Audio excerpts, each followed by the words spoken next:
The next topic would be whether advanced age is a reason not to treat osteoporosis. As we know, age is the main determinant of absolute fracture risk and by itself accounts for 50% of cases. This is a crucial consideration in the management of osteoporosis. We will delve into the nuances of how age impacts treatment efficacy and outcomes. What happens is that the other 50% would be explained by the concept of frailty.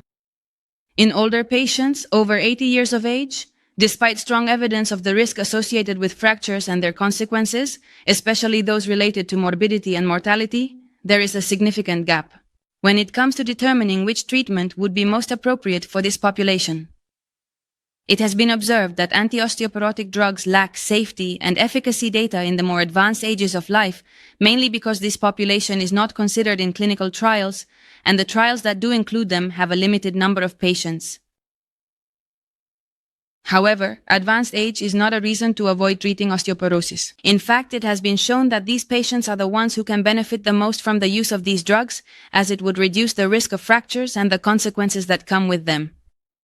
There is no medication that is contraindicated solely due to age. What we are not going to do is administer hormone replacement therapy or a SERM to an elderly person.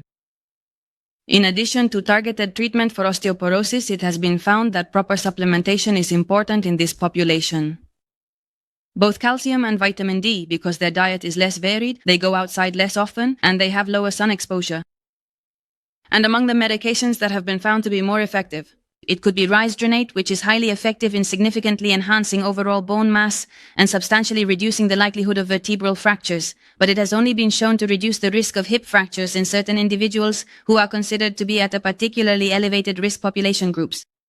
As for ibandronate, there is limited data on this drug for use in this type of population.